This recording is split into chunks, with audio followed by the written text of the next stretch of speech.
For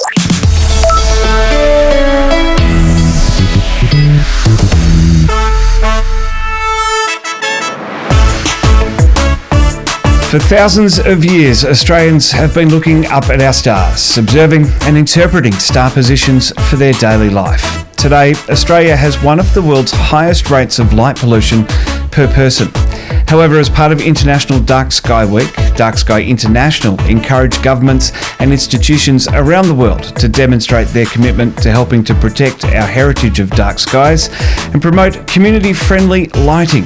For more about Australia's contribution to this, founder and CEO of Astrotourism WA, Carol Redford, and Shire of Northam President Chris Antonio are beaming in to take us on a deep dive of their contributions on this episode of Talkin Science.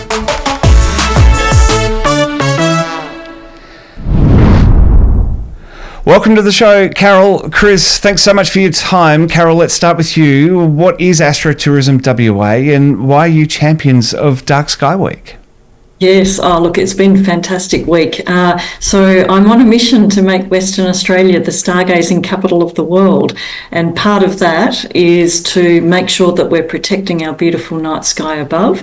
So I've been working with wonderful local governments across regional Western Australia, including the Shire of Northam, where Chris is the president. And so to make that effort, it's been quite a good lot of support, and we've been, very, very fortunate to see some success come in the last few years.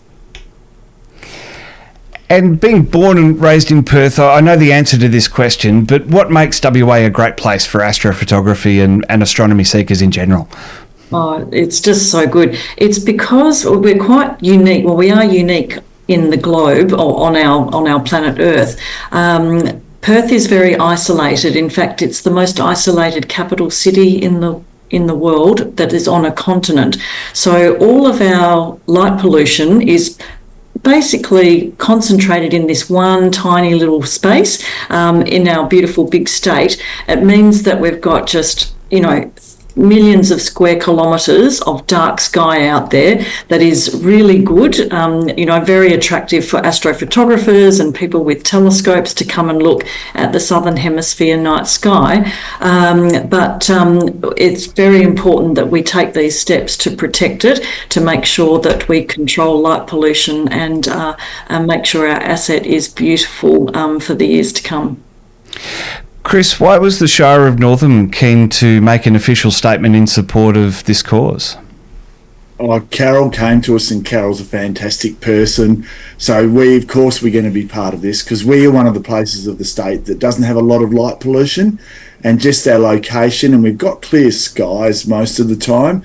So every time Carol and the team come out, we put on a good show. We've got that. But then also what we've got the local Balladong history.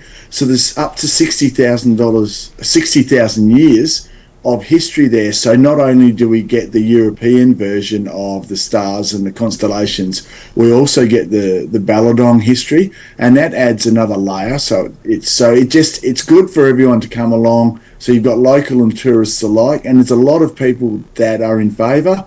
And I noticed that some of the photos you've been showing are from locations around Northam. So it just shows you how good it is. And it's good to be part of this. It's a worthwhile project, not a lot of light pollution, and everyone can enjoy it. And I don't think our lighting situation is going to get too much worse. As Carol said, most of the light pollution in the state is concentrated in the city. So we will always provide a good location. And exactly where I am, on a farm just out of town, the light pollution's even less, and so it's even better to get astrophotography. Well, I've driven through the Shire a few times in the past 12 months for Trekzone Media. Had a couple of jobs on in Perth. It's a beautiful part of the country, best part of the state, I reckon, and I think you'd agree. Lots of not a whole lot of people around. Perfect for that uninterrupted night sky enjoyment, isn't it? It is. It's absolutely is good for that. So we've got a lot of assets. So just got to put in there with the hot air ballooning capital of Australia. So, but that's another thing that you can do. But what you can do is you can come look at the night skies in the evening, get some great photos. If Carol and the team are there, you've got some experts to guide you along the way. And there's a lot of people interested in photography, amateur photography. And then you can get up early in the morning and go for a hot air balloon ride. So it's not only one thing, you can do everything because we've got the clear skies. And Matt, I totally agree with you. This is one of the best parts of the world. Can't disagree, got to totally agree. So you can come along and we'll always put on a good show. Absolutely. Carol, official statements and pledges of support are great, but what is the actionable item from this? What can capital cities do to bring back the night sky? What can the Shire be doing to bring back that night sky?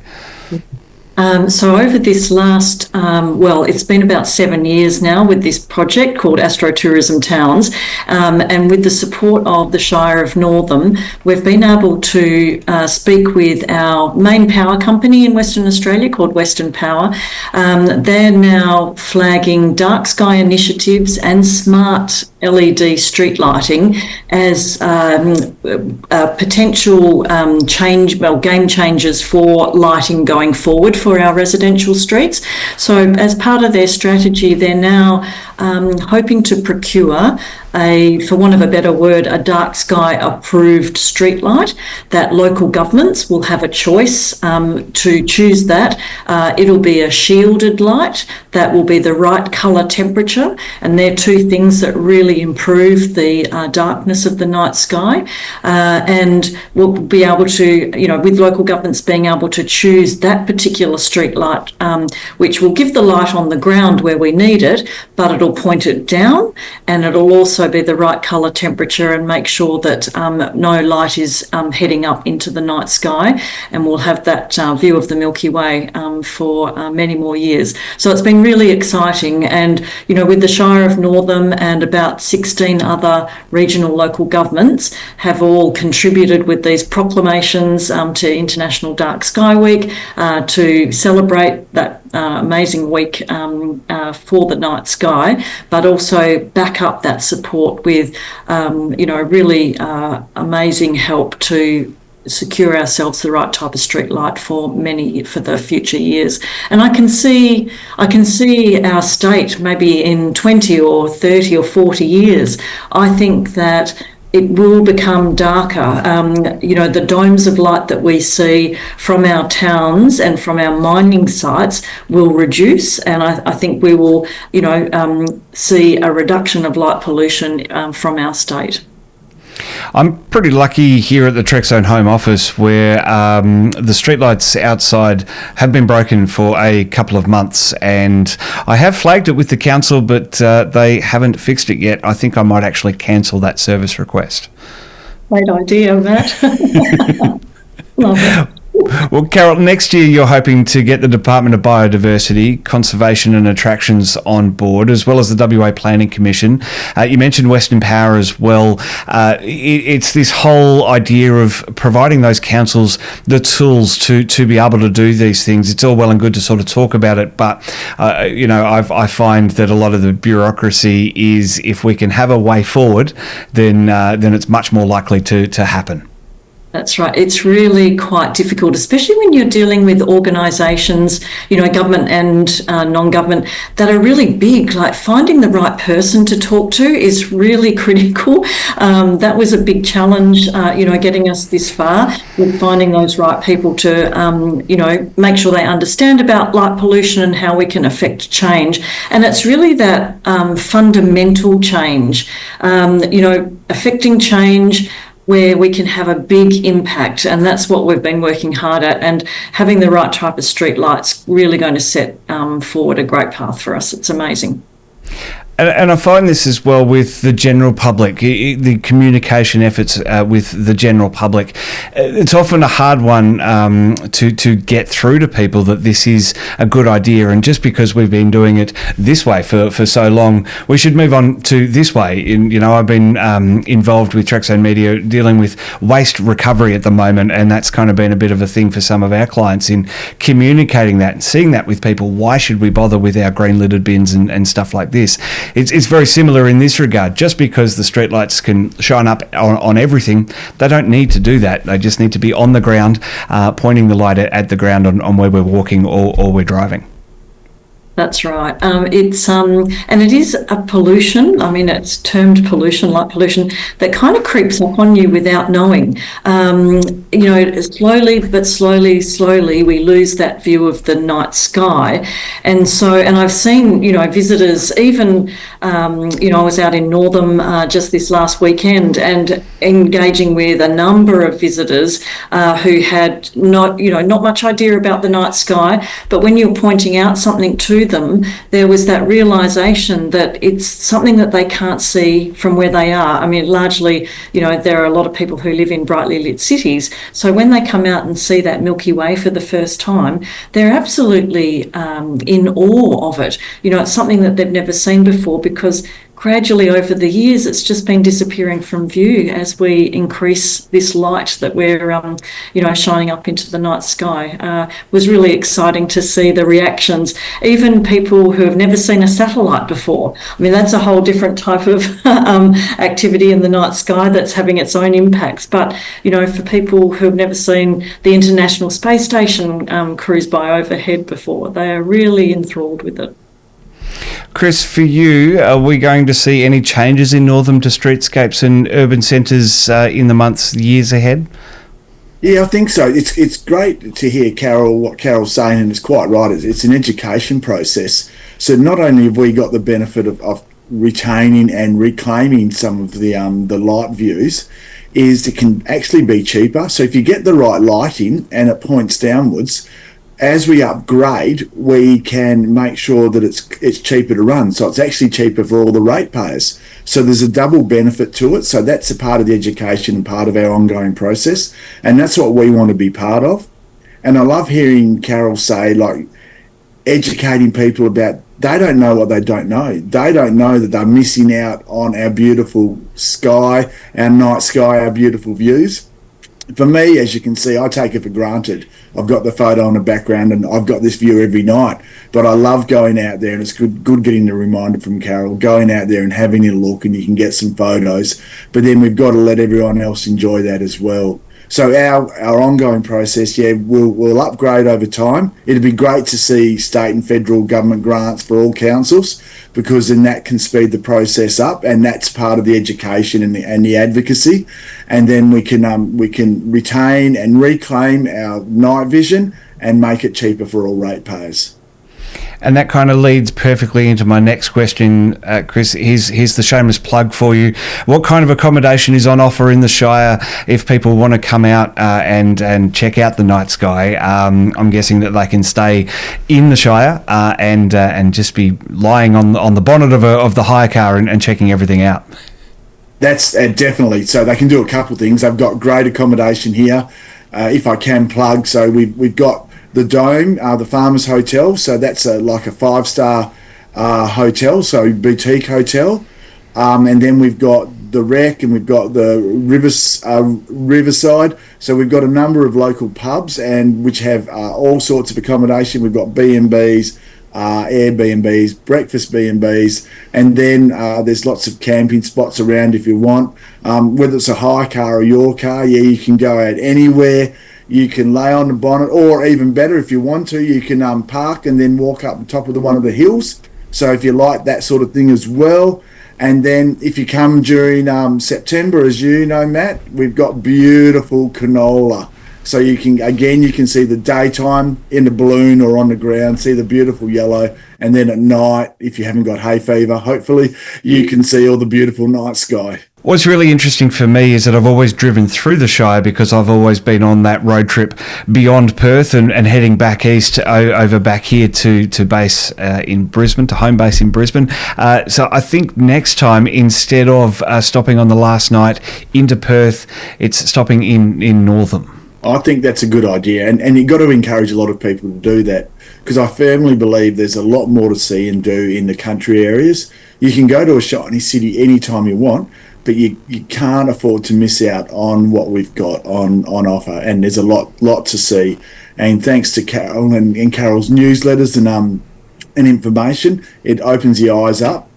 for a lot of people, and hopefully Carol's done that for you. I know you're a convert already, Matt, but it's good to see that you're willing to stay in Northam overnight and spend not only one night, spend a couple nights, because there's lots to see and do. Absolutely. I didn't actually say where I normally stop. So it's obviously Balladonia straight through to Perth, but I think if you stop at Eucla and then you can get to Northam and then you're into Perth, you're still spending the same amount of time on the road from travelling east. And make sure you check out the giant planisphere, Matt, when you're next in town. It's in the main park, Bernard Park, on the river's edge there. And it's a great tool for finding out what's up in the night sky. It's an interactive giant sign with a great star wheel on it, and it's a lot of fun. People will quite get into that. Very, very cool. Now, Carol, I haven't forgotten you. Got to give you the shameless plug as well for Astrotourism WA. Tell us what you guys do and how you can help people, tourists and other people, even Perthites and Western Australians that want to be checking out the night sky. Yes, no, well, look, thank you, Matt. I'm all about the towns in our regional Western Australia, and we have some amazing places out there. I collected quite a few of them together about 6 or 7 years ago, and we've been working at this Dark Sky initiative, promoting ourselves as dark sky destinations. So on the website, visitors will find some amazing locations to go. We've mapped out over about 50 or 60 different places where visitors are welcome to be there overnight. Often what I hear from stargazers is that when they're out there, they do worry about if they're allowed to be in a place overnight. So this is creating wonderful, friendly community places that stargazers know they're allowed to be there during the night time, and the community know that there might be some telescopes and cameras turning up.